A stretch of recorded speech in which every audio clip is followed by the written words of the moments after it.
बिस्मिल्लाहिर्रहमानिर्रहीम। Student 9th class physics, subject physics, chapter number 2 kinematics. Student last time हम chapter 2 kinematics के exercise को discuss कर रहे थे और एक्सरसाइज में हमने मल्टीपल चॉइस क्वेश्चन को डिस्कस किया था, यानी मल्टीपल चॉइस क्वेश्चन को सॉल्व किया था। तो आज के इस वीडियो में स्टूडेंट हम एक्सरसाइज में कंसेप्चुअल क्वेश्चन, मीन के शॉर्ट क्वेश्चन को डिस्कस करेंगे। तो स्टूडेंट चले देखते हैं कि हमारे पास कंसेप्चुअल क्वेश्चन में फर्स्ट कंसेप्चुअल क्वेश्चन क्या है और क्या कहते हैं। Student first question number conceptual question में क्वेश्चन नंबर 1 कहते हैं कि is it possible that displacement is zero but not distance? Under what condition displacement will be equal to distance? पूछते हैं फर्स्ट क्वेश्चन में एक सवाल में दो सवाल पूछता है। कहते हैं कि इज़ इट पॉसिबल, कि ये बात पॉसिबल है, ये बात मुमकिन है कि displacement is zero but not distance, कि कोई बॉडी मूव कर रही है, उसकी डिस्प्लेसमेंट की वैल्यू मैग्नीट्यूड ज़ीरो हो जाए, लेकिन उस वक्त बॉडी का डिस्टेंस की जो मैग्नीट्यूड है वो एग्जिस्ट करे, यानी बॉडी का डिस्प्लेसमेंट ज़ीरो हो लेकिन डिस्टेंस ज़ीरो ना हो। क्या ऐसा पॉसिबल है?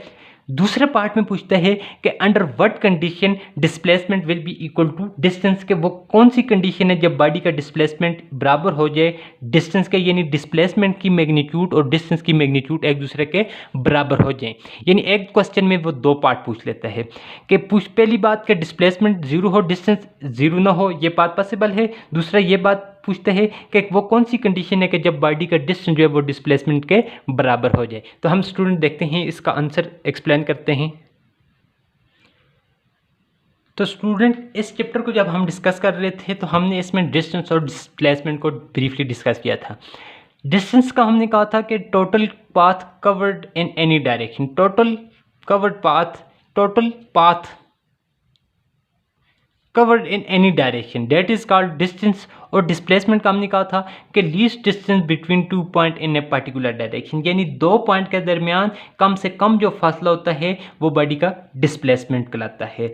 और जो बॉडी जो टोटल पाथ कवर करती है किसी भी डायरेक्शन में वो बॉडी की डिस्टेंस कहलाता है। एक बात तो डिस्टेंस डिस्प्लेसमेंट में यहाँ से ये फ़र्क हुई कि हमारे पास डिस्टेंस, जब बॉडी डिस्टेंस की बात होगी तो बॉडी की डायरेक्शन चेंज होगी, एक बात ये है, जबकि डिस्प्लेसमेंट में बॉडी की डायरेक्शन चेंज नहीं होती, एक बात ये है फ़र्क। दूसरा जो इम्पॉर्टेंट सबसे अहम डिस्प्लेसमेंट को समझने का पॉइंट होता है वो उसमें हमने कहा था कि इन displacement initial and final point can not coincide और मीट, कि जब बॉडी डिस्प्लेसमेंट ट्रेवल कर रही होती है तो इस केस में हमारे पास बॉडी जब मूव करती है, इनिशियल पॉइंट जो होता है जहाँ से बॉडी मूव करना स्टार्ट करती है और वो पॉइंट जहाँ पे बॉडी आके स्टॉप करती है, रीचिंग पॉइंट, ये दोनों कभी भी एक पॉइंट पे लाइज नहीं कर सकते। डिस्टेंस में ऐसा पॉसिबल है, लेकिन डिस्प्लेसमेंट पॉइंट में बॉडी का इनिशियल और फाइनल पॉइंट जो है वो कभी भी कोइंसाइड या मीट नहीं कर सकते, एक पॉइंट पे लाइज नहीं कर सकते, एग्जिस्ट नहीं कर सकते। ये हमारे पास डिस्टेंस और डिस्प्लेसमेंट में सबसे इंपॉर्टेंट पॉइंट है समझने के लिए, ये मेन फर्क है। अब फर्स्ट क्वेश्चन में हम कहते हैं कि इस आंसर में हम कहते हैं कि yes it is possible that displacement is zero but not distance, कि हमारे पास यह बात पॉसिबल है कि बॉडी का जो डिस्प्लेसमेंट है ये जीरो हो, कोई बॉडी मूव कर रही है उसकी डिस्प्लेसमेंट की मैग्नीट्यूड जो है वो जीरो हो लेकिन डिस्टेंस जीरो ना हो, ये बात पॉसिबल है। यस इट इज़ पॉसिबल कि magnitude of A displacement is zero but distance magnitude not zero, कि ये बात हमारे पास पॉसिबल है, डिस्प्लेसमेंट जीरो हो जाए लेकिन बॉडी का डिस्टेंस जीरो ना हो, डिस्टेंस एग्जिस्ट करे, ये बात हमारे पास पॉसिबल है। अब ये तो हमने क्वेश्चन नंबर 1 का यस या नो में जवाब दे दिया, आंसर दे दिया, लेकिन ऐसा कब पॉसिबल है इसको हम एक्सप्लेन करते हैं। एक्सप्लेन करने के लिए हम इसकी दो एग्जांपल ले लेते हैं, एग्जांपल नंबर 1 और एग्जांपल नंबर 2 ले लेते हैं। हम पहले एग्जांपल 1 और एग्जांपल 2 को अलग-अलग डिस्कस करते हैं, फिर हमें समझ आ जाएगी कि हमारे पास ऐसा कैसे पॉसिबल है। हम कहते हैं, कंसिडर कर लेते हैं कि हमारे पास एक बॉडी है, कंसिडर एग्जांपल नंबर 1 में कि consider a body which move around a circular path, कि हमारे पास एक बॉडी है जो इस सर्कुलर पाथ में मूव कर रही है। यह बॉडी का पॉइंट ए है जहाँ से बॉडी क्या करती है, इनिशियल पॉइंट है जहाँ से बॉडी मोशन स्टार्ट करती है। ये बॉडी सर्कुलर पाथ में इस तरह से मूव करती है, इस तरह से आगे की तरफ जा रही है, हर पॉइंट पे बॉडी की डायरेक्शन जो है वो चेंज हो रही है, एक बात ये। After one complete rotation body reach to original position from where he start, यानी एक मुकम्मल चक्कर करने के बाद यानी वन कंप्लीट राउंड ट्रिप का मतलब जहां से एक बॉडी ने स्टार्ट किया था वापस वहां तक पहुंचे तो एक कंप्लीट राउंड ट्रिप हो जाता है। वन कंप्लीट रोटेशन के बाद कहते हैं कि बॉडी वहां पे पहुंच जाती है, ओरिजिनल पोजीशन पे पहुंच जाती है जहां से बॉडी ने मोशन को स्टार्ट किया था। यानी after one complete rotation body reach to original position from where he start, जहां पे बॉडी ने मोशन स्टार्ट किया था वन कंप्लीट राउंड ट्रिप के बाद बॉडी उसी पोजीशन उसी पॉइंट पे पहुंच जाती है। In this case displacement is zero but not distance zero. अब कहते हैं कि इस केस में बॉडी का जो डिस्टेंस है वो हमारे पास डिस्प्लेसमेंट जो है वो जीरो है। डिस्प्लेसमेंट किसके बराबर आ जाएगा? डिस्प्लेसमेंट जो है वो जीरो के बराबर हो जाएगा, जबकि डिस्टेंस जो है वो distance is not equal to zero, distance जो है वो जीरो नहीं होगा, जबकि डिस्प्लेसमेंट जो है वो जीरो हो जाएगा। क्यों? अब डिस्प्लेसमेंट क्यों जीरो होगा कि हमने कहा था कि डिस्प्लेसमेंट में की डिफिनीशन में क्या है, बॉडी के इनिशियल पॉइंट और फाइनल पॉइंट, जहां से बॉडी मोशन स्टार्ट करती है वहां पे बॉडी स्टॉप करती है, वो कभी भी एक ही पॉइंट पे लाइज नहीं करते। लेकिन अब इस सर्कुलर मोशन के केस में हम देखें कि बॉडी का जब after complete rotation one round trip के बाद एक कंप्लीट रोटेशन के बाद बॉडी उसी पॉइंट पे आके स्टॉप कर देती है जहां पे बॉडी ने स्टार्ट की थी, मोशन स्टार्ट की थी। तो इसका मतलब हुआ कि बॉडी के इनिशियल और फाइनल पॉइंट एक ही पॉइंट पे मीट करते हैं, एक ही पॉइंट पे लाइज करते हैं। तो ऐसा हमने कहा था कि डिस्प्लेसमेंट में पॉसिबल नहीं है, ये सिर्फ और सिर्फ किस में पॉसिबल हो सकता है? डिस्टेंस में पॉसिबल है। तो सो इस दिस केस में हमारे पास जो है डिस्प्लेसमेंट क्या हो जाएगा? इस केस में जब बॉडी सर्कुलर मोशन करेगी displacement of the body zero consider होगा, क्योंकि इनिशियल और फाइनल पॉइंट एक ही पॉइंट पे कोइंसाइड करते हैं, इनिशियल पॉइंट और फाइनल पॉइंट कोइंसाइड कर जाते हैं, एक ही पॉइंट पे मीट करते हैं। सो डिस्प्लेसमेंट इज जीरो, लेकिन डिस्टेंस इज नॉट जीरो। और अब डिस्टेंस क्या होगा? And distance is equal to circumference of the circle, और डिस्टेंस की जो वैल्यू होगी वो हमारे पास किस केस में किसके बराबर होगी? डिस्टेंस की जो वैल्यू है वो सर्कमफ्रेंस ऑफ, यानी सर्कुलर के सर्कल है, इस सर्कल की ये जो टोटल लेंथ है जिसको सर्कमफ्रेंस ऑफ द सर्कल कहते हैं, डिस्टेंस जो होगा उसकी वैल्यू इसी सर्कमफ्रेंस ऑफ द सर्कल के बराबर होगी। लेकिन डिस्प्लेसमेंट इस केस में जीरो होगा, बिकॉज के बॉडी के इनिशियल और फाइनल पॉइंट कोइंसाइड कर जाते हैं, मीट कर जाते हैं, एक ही पॉइंट पे लाइज करते हैं। So displacement in this case zero, distance is not zero. अब हम देखते हैं नेक्स्ट एग्जांपल 2 से हम इसको एक्सप्लेन करते हैं।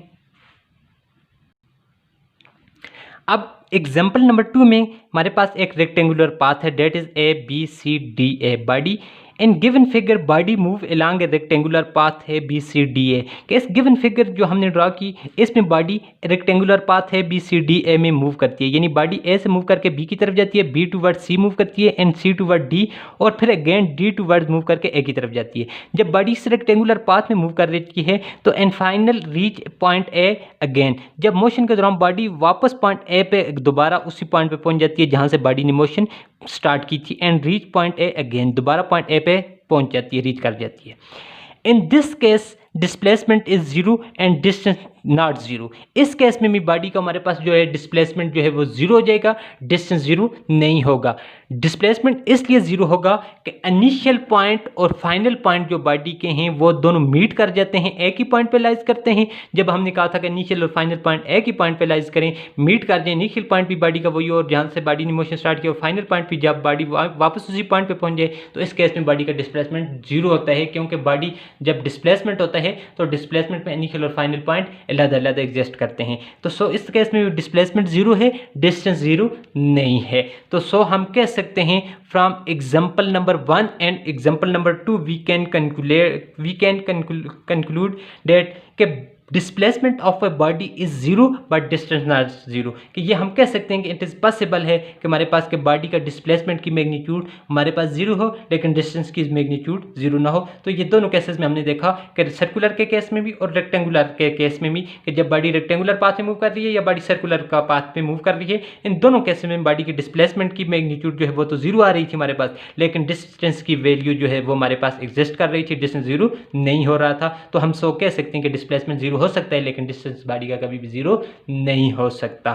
अब दूसरा इसी पार्ट में वो पूछ रहा था कि under what condition displacement of body will be equal to distance, कि वो कौन सी कंडीशन है जब बॉडी का डिस्प्लेसमेंट जो है वो बॉडी के डिस्टेंस के बराबर हो जाए, यानी डिस्प्लेसमेंट की मैग्नीट्यूड डिस्टेंस की मैग्नीट्यूड के बराबर हो जाए। यानी अब हम देखते हैं कि कंडीशन जो है, condition displacement equal to distance, के condition displacement equal to distance क्या है? इट इज़ ओनली पॉसिबल कि displacement of body equal to distance when body move along a straight path. ये हमारे पास उसी वक्त मुमकिन है जब ये उसी कंडीशन में मुमकिन है कि बॉडी का डिस्प्लेसमेंट डिस्टेंस के बराबर हो कि जब बॉडी क्या मूव करे, स्ट्रेट पाथ में मूव करे। For example body point A से मूव करके पॉइंट बी की तरफ जाती है, तो अब पॉइंट ए से जब पॉइंट बी की तरफ जाती है तो ये बॉडी का स्ट्रेट पाथ है। अब इस केस में बॉडी फॉर एग्जांपल हमारे पास 20 मीटर का फासला ट्रेवल करती है, तो इस केस में बॉडी का ये जो 20 है ये बॉडी का मीटर जो है ये बॉडी का कवर पाथ है, ये इसको हम डिस्टेंस भी कह सकते हैं बॉडी का, और डिस्प्लेसमेंट भी कह सकते हैं। ये दोनों केसेस में बॉडी का डिस्टेंस और डिस्प्लेसमेंट 20 मीटर होगा। ये उसी वक्त पॉसिबल है कि जब बॉडी स्ट्रेट पाथ में मूव करे उस वक्त बॉडी का डिस्टेंस जो है वो डिस्प्लेसमेंट दोनों की मैग्नीट्यूड सेम हो सके, यानी displacement is equal to distance when body move along a straight path और स्ट्रेट फॉरवर्ड डायरेक्शन। तो अब नेक्स्ट क्वेश्चन देखते हैं क्या है। स्टूडेंट क्वेश्चन नंबर 2 में कहते हैं कि does speed metre major car speed और वेलोसिटी। कहते हैं कि क्या स्पीड मीटर जो कार के अंदर मेजर करता है स्पीड ऑफ द कार या वेलोसिटी। यानी कहते हैं कि स्पीड मीटर जो कार के अंदर स्पीड मीटर लगा होता है वो कार की स्पीड को मेजर करता है या वेलोसिटी को मेजर करता है। अब बताएं। तो देखिए हमारे पास व्हीकल में, मोटर कार वगैरह, बाइक वगैरह में हमारे पास इस तरह से स्पीड मीटर लगा होता है जो हमें जब मूव कर रही होती है कोई भी व्हीकल हमारे पास, तो वो हमें ये बताता है कि इस वक्त घड़ी जो है वो हमारे पास व्हीकल जो है किस स्पीड के साथ मूव कर रही है। यानी उसके पास इस तरह से स्पीड मीटर में एक नीडल होती है, वो हिंसों पे जब होती है। फॉर एग्जांपल अगर ये नीडल मूव कर रही है कार, तो नीडल हमारे पास 80 पे है, तो ये शो कर रही है कि जो इस वक्त हमारे पास कार जो है वो मूव कर रही है, किस स्पीड के साथ मूव कर रही है, 80 किलोमीटर पर हॉर की स्पीड के साथ मूव कर रही है। यानी 1 घंटे में 80 किलोमीटर का फासला वो ट्रेवल कर रही है, इस स्पीड के साथ मूव कर रही है। व्हीकल वगैरह में हमारे पास इस तरह से स्पीड मीटर लगा होता है। तो क्वेश्चन वाला पूछते हैं क्वेश्चन आपसे, कहते हैं कि आप ये बताएं कि जो एक स्पीड मीटर जो कार के अंदर स्पीड मीटर लगा होता है वो कार की स्पीड को मेजर करता है या कार की वेलोसिटी को मेजर करता है। आप ये बताएं कि कार की स्पीड को मेजर करता है या कार की वेलोसिटी को मेजर करता है। तो हम इसका आंसर देखते हैं। तो स्टूडेंट इस चैप्टर में जब हम स्पीड और वेलोसिटी को हमने ब्रीफली डिस्कस किया था। अब स्पीड का हमने कहा था कि मैग्नीट्यूड पे डिपेंड करती है, वेलोसिटी यानी मैग्नीट्यूड प्लस डायरेक्शन दोनों चीज़ों पे डिपेंड करती है। यानी फॉर एग्जांपल अगर हमारे पास एक कार है जो 80 किलोमीटर पर हॉर की स्पीड के साथ मूव कर रही है, यानी 1 घंटे में 80 किलोमीटर का फासला ट्रेवल कर दिए, ये उसकी मैग्नीट्यूड है, ये उसकी स्पीड कहलाएगी। लेकिन वेलोसिटी के लिए हमने कहा था मैग्नीट्यूड की भी ज़रूरत होगी, साथ हमें यह भी ज़रूरत होगी डायरेक्शन की कि कार की स्पीड के साथ किस डायरेक्शन में ये मूव कर रही है, नॉर्थ की तरफ, साउथ की तरफ। तो वेलोसिटी डायरेक्शन पे भी डिपेंड करती है, मैग्नीट्यूड तो स्पीड हमने कहा था सिंपल मैग्नीट्यूड पे डिपेंड करती है। एक तो ये हमारे पास स्पीड और वेलोसिटी में डिफरेंस आ जाता था। अब क्वेश्चन में पूछता है कि कार के अंदर कनेक्टेड स्पीड मीटर जो है वो कार की स्पीड को मेजर कर रहा है या वेलोसिटी को मेजर कर रहा है। तो हम इसका आंसर नंबर 2 है हमारे पास कि ए speed metre major A car speed not its velocity, कि कार के अंदर लगा जो स्पीड मीटर होता है वो कार की सिंपल स्पीड को मेजर करता है, उसकी वेलोसिटी को मेजर नहीं करता। यानी हमने क्वेश्चन नंबर 2 का यस या नो में आंसर दे दिया कि स्पीड मीटर जो है वो कार के अंदर connected speed metre only can measure speed of car but it can not measure the velocity of car. यह हमने उसका आंसर दे दिया। अब हमने इसका आंसर एक्सप्लेन करना है, रीजनिंग देने कि किस वजह पे, किस बेस पे हम कह सकते हैं कि स्पीड को मेजर करता है वेलोसिटी को मेजर नहीं करता। हमने अब उसकी रीजनिंग बतानी है। तो रीजन हमारे पास इसकी क्या आ जाती है, रीजन हमारे पास इसकी ये आ जाती है कि since speed meter gives no information of direction of car's motion, कि स्पीड मीटर जो है कार का वो हमें कोई इंफॉर्मेशन नहीं देता किसकी, डायरेक्शन ऑफ कार मोशन की डायरेक्शन के बारे में नहीं बताता कि कार हमारे पास इस वक्त किस तरफ मूव कर रही है, नॉर्थ की तरफ मूव कर रही है, साउथ की तरफ कर रही है, ईस्ट की तरफ कर रही है, किस डायरेक्शन में मूव कर रही है, कोई इंफॉर्मेशन हमें गिवन नहीं करता किसकी, कार की डायरेक्शन की। It gives same value either you are travelling to north, south, east और वेस्ट। ये सेम वैल्यू देगा आप चाहे नॉर्थ की तरफ मूव करें, साउथ की तरफ करें। फॉर एग्जांपल हमारे पास एक कार है वो 60 किलोमीटर पर हॉर की स्पीड के साथ मूव कर रही है। जब हम इस कार को मूव करवाएंगे 60 किलोमीटर पर हॉर की स्पीड के साथ, हम नॉर्थ की तरफ मूव करवाएंगे ये यही वैल्यू देगा, हम साउथ की तरफ मूव कर रहे हैं ये यही वैल्यू देगा। जब तक हम जिस डायरेक्शन में मूव करें यह सेम वैल्यू देगा। वैल्यू अब हम नॉर्थ की तरफ मूव कर रहे हैं, साउथ की तरफ कर रहे हैं, ईस्ट की तरफ कर रहे हैं या वेस्ट की तरफ कर रहे हैं, ये सेम वैल्यू देगा, लेकिन ये हमें डायरेक्शन का नहीं बताएगा। स्पीड मीटर जो कार में कनेक्टेड होता है वो सिर्फ हमें ये वैल्यू बताएगा कि कार इस वक्त किस स्पीड के साथ मूव कर रही है, लेकिन यह नहीं बताएगा कि नॉर्थ की तरफ मूव कर रही है साउथ की तरफ। सिंपल वैल्यू देगा, मैग्नीट्यूड गिवन करता है कि इस स्पीड के साथ कार व्हीकल मूव कर रही है, लेकिन वो हमें डायरेक्शन के बारे में कोई इन्फॉर्मेशन नहीं बताता। जब कोई इन्फॉर्मेशन नहीं बताता तो इसका मतलब है कि ये जो मैग्नीट्यूड है ये सिंपल उसकी स्पीड कहलाई, लेकिन इसकी वेलोसिटी नहीं कहलाई। अब 100 speed meter of car only measure speed not its velocity, तो सो हम कह सकते हैं कि जो अगर मैग्नीट्यूड ही बता रहा है, डायरेक्शन नहीं बता रहा, तो ये जो स्पीड कार के मीटर के अंदर, कार के अंदर स्पीड मीटर जो लगा होता है ये उसकी सिर्फ स्पीड को मेजर कर रहा है, वेलोसिटी को मेजर नहीं कर रहा, क्योंकि ये हमें वेलोसिटी को डिटेक्ट ही नहीं कर रहा, डायरेक्शन को डिटेक्ट ही नहीं कर रहा, सिंपल मैग्नीट्यूड बता रहा है। तो मैग्नीट्यूड बता रहा है तो ये सिंपल हम कह सकते हैं कि स्पीड मीटर जो कार के अंदर कनेक्टेड है can only measure the speed of car but it can not measure the velocity of car. अब स्टूडेंट नेक्स्ट क्वेश्चन देखते हैं। क्वेश्चन नंबर 3 हमारे पास क्या है student? Question number 3 conceptual question number 3 में कहते हैं कि is it possible for an object to be accelerating and rest at same time? Explain with example.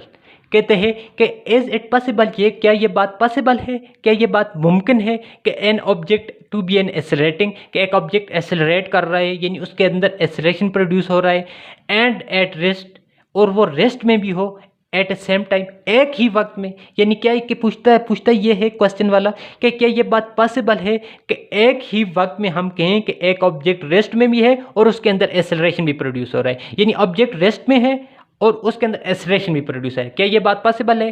कहते हैं कि एक्सप्लेन करें with the help of example, example के थ्रू आप इस चीज़ को एक्सप्लेन करें। तो अब ये बात थोड़ी सी स्टूडेंट डिफरेंट भी है, थोड़ी सी डिफिकल्ट भी लगती है कि हम कहते हैं कि एक्सेलरेशन तो उस वक्त प्रोड्यूस होता है जब बॉडी के अंदर वेलोसिटी हो, जब वेलोसिटी नहीं है, बॉडी रेस्ट में है, बॉडी की वेलोसिटी जीरो है, बॉडी की वेलोसिटी जीरो है, तो बॉडी के अंदर एक्सेलरेशन कैसे प्रोड्यूस हो जाता है? थोड़ा सा ट्रिकी क्वेश्चन है, तो हम इसको चलें देखते हैं।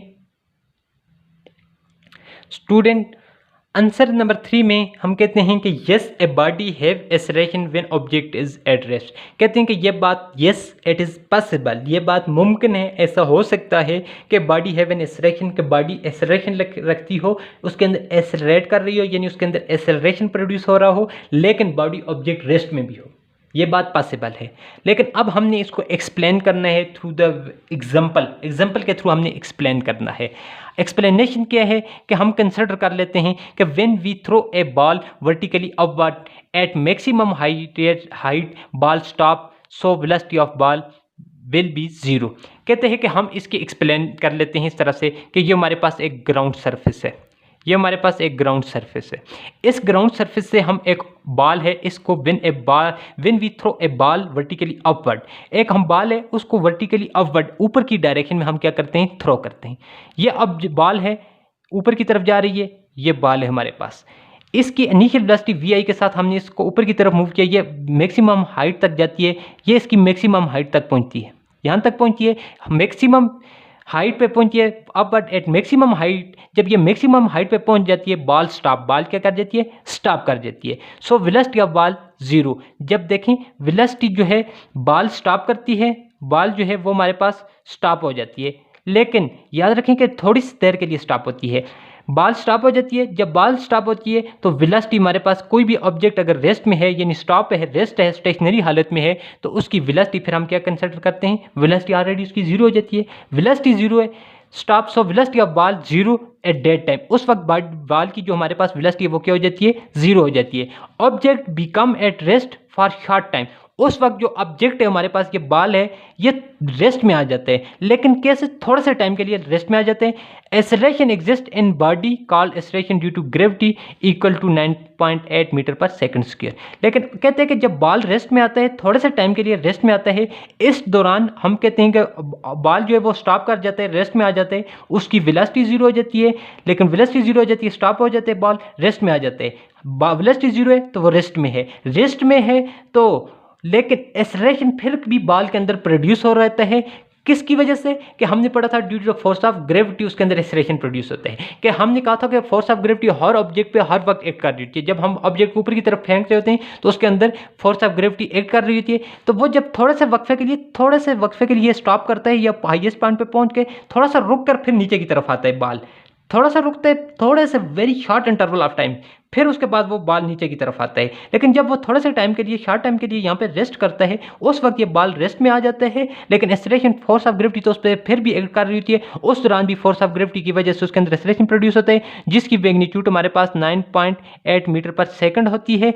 और लेकिन इस वक्त ऑब्जेक्ट रेस्ट में भी होता है, लेकिन उसके अंदर एक्सेलरेशन भी प्रोड्यूस हो रहता है। तो सो हम ये कह सकते हैं कि ये बात हमारे पास पॉसिबल है कि एक ऑब्जेक्ट है जिसका हमारे पास रेस्ट में भी है, लेकिन उसके अंदर एक्सेलरेशन भी प्रोड्यूस हो सकता है। तो ये इट इज़ पॉसिबल है। ये कौन सा केस है कि जब हम किसी ऑब्जेक्ट को वर्टिकली अपवर्ड थ्रो करते हैं, वो हाईएस्ट पॉइंट पे पहुंच के स्टॉप करता है, लेकिन स्टॉप थोड़ी सी टाइम के लिए करते हैं, थोड़े से टाइम के लिए वो रेस्ट में भी आ जाते हैं। रेस्ट में आने के साथ साथ उस वक्त उस पर फोर्स ऑफ ग्रेविटी तो ऑलवेज एक्ट कर रही होती है। फोर्स ऑफ ग्रेविटी की वजह से उसके अंदर एक्सेलरेशन प्रोड्यूस होता है, जिसको हम ग्रेविटेशनल एक्सेलरेशन करते हैं। लेकिन ऑब्जेक्ट उस वक्त रेस्ट में भी होता है शॉर्ट टाइम के लिए, लेकिन उसके अंदर एक्सेलरेशन भी एग्जिस्ट कर सकते हैं। तो सो इट इज़ पॉसिबल कि एक ऑब्जेक्ट रेस्ट में भी है, लेकिन उसके अंदर एक्सेलरेशन प्रोड्यूस हो रहा है। तो ये हम कह सकते हैं कि इट इज़ पॉसिबल। तो हम नेक्स्ट क्वेश्चन देखते हैं नेक्स्ट वीडियो में स्टूडेंट।